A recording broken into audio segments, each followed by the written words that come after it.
The fact of the matter is, the intelligence community has indicated that there's no specific credible plot against the mall, and that essentially this is a reaction to a propaganda video that was put out by a terrorist group in Africa.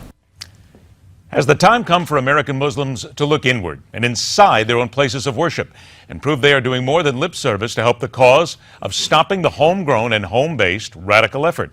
It's a pleasure to welcome back to Midpoint from the Darul Ulam Institute and Islamic Training Center in South Florida, serving a growing Muslim community in the region. He is the founder and spiritual guide whom we have found to be very forthcoming with his comments. Sheikh Shafayat Mohammed joins us here in the studio. Sheikh, it's a pleasure to see you again. Thank you very much. It's my pleasure to be here with you also. Since last time we spoke, a lot has happened here because now we have the threat against malls in America, the Mall of America in Minneapolis and others now, the ISIS-connected threat, if you will. Have you noticed in your place of worship and in your community, has there been any sort of backlash from the local community? Have there been threats? Has anybody come out and basically made your life difficult? Well, actually at our institute we did not have any such experience, but we have been hearing in the United States here that there have been some Islamic centers and mosques that have been having such experiences of people trying to attack the Muslims and trying to attack the mosques, etc. What is it that you tell your people when it comes down to being confronted perhaps by this? Because the news is right out in front of you every single day. So what's your advice to them as people come up and react when they hear that somebody is Muslim? Well, as I said last time in our interview, it's very important that Muslims try to assimilate and integrate with this society. And the more we get involved with people of other cultures and other faiths, that will sort of make things much clearer and remove a lot of misconception and misunderstanding, and will put like terrorists on a different scale and put the general Muslim public on a different scale. And because we are not involved, I tell my people all the time, get involved in interfaith activities, get involved with other social activities. Working a job here, going to school is not sufficient.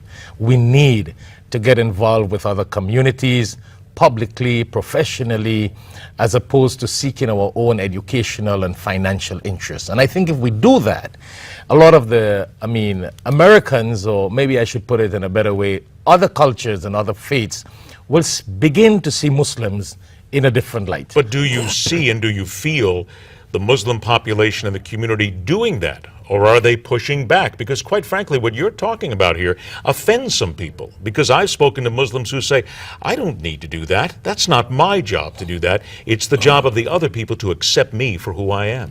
Well, I don't support that concept. Actually, I have a disagreement with some Muslims on a certain area that it's totally strange. I do not agree that Muslims should build, for example, on the same issue we're discussing, Muslims should build schools for secular academic education in their own Islamic compound. The students should go to the regular American schools, integrate, get involved with the other people, grow up with these students. These students are the mayors and the commissioners and the politicians and the law officers. They're the ones that will become those people tomorrow. And when they know of Muslim students who are their friends and work together, it helps to build a bond. But you know that you will hear from a lot of Muslims who will say that's absolutely wrong, because we need to teach our children the culture. We need to keep them within our own community. How do you fight that? Well, we have that example. The reason why I'm saying that, I'm not just giving you an idea. I demonstrate that at our institute. We cater for students who go to regular academic schools. They go to school Monday to Friday. In the afternoons, they come to our institute and they seek Islamic education. On weekends, they study their Islamic education. But they are out there in the society. They go to school, they mix, they mingle. People know them, they know others. So it creates a better bond. And what I have seen happening in some of the Muslim territories, the students go to school within an Islamic or Muslim compound, and they grow up in a very close-minded atmosphere. When they get out, they're totally lost in some cases. What you are talking about is completely against what so many Muslims around the country would indicate they want. Now, you hold on just a couple minutes here because I'm going to take a break, come back, and I want to talk to you a little bit more about this because you are discussing a fascinating idea here that some people would disagree with. Break and we return. Let's take on these ISIS methods as well of creating radicals around the world and the psychological manner in which they seek to divide Americans, because we're hearing something here that basically could help solve a lot of issues. We continue right here on Midpoint.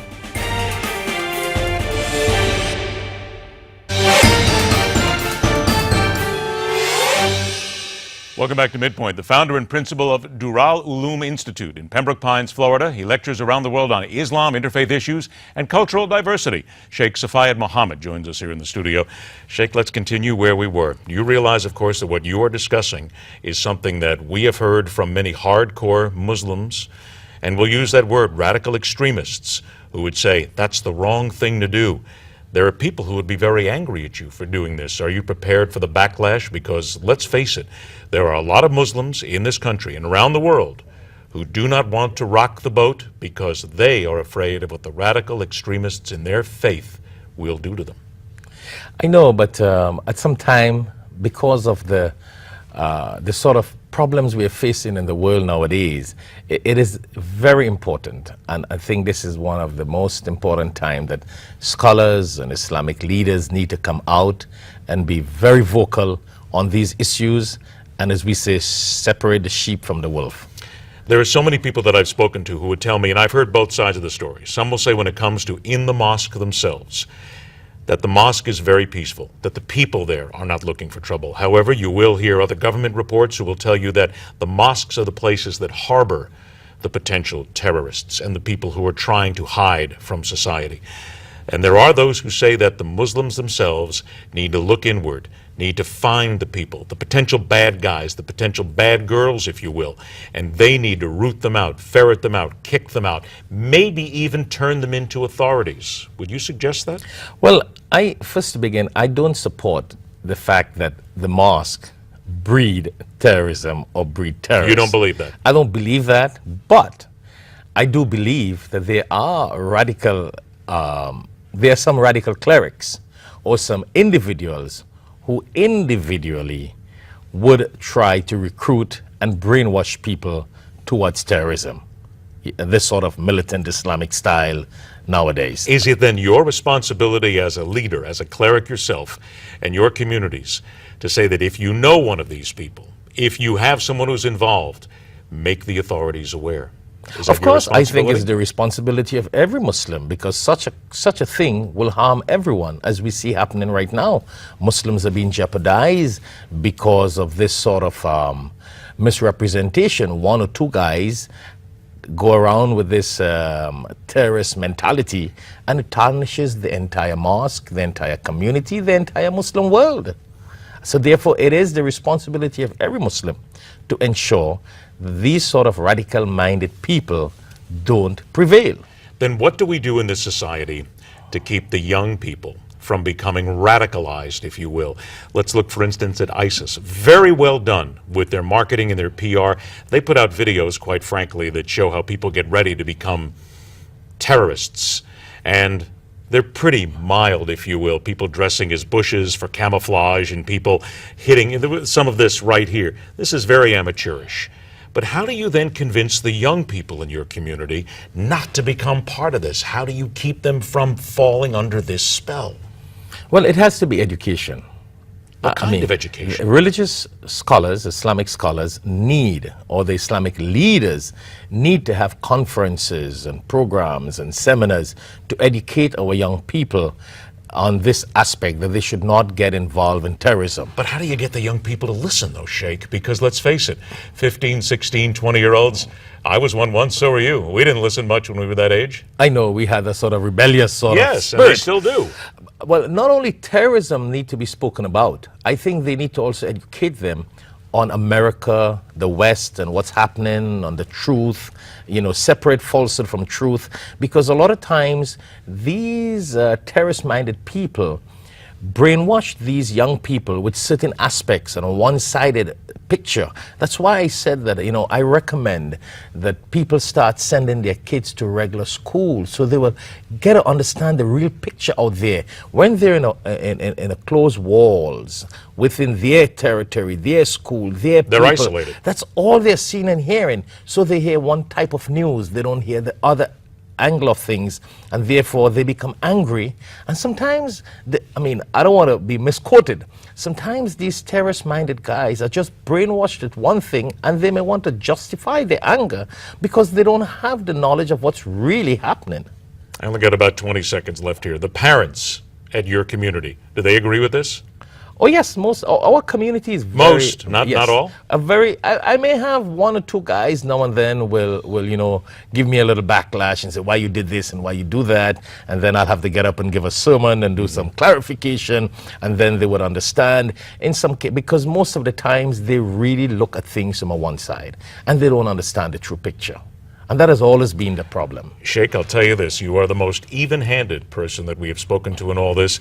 You're a very peaceful man who believes he has the way to make things a little better for everyone.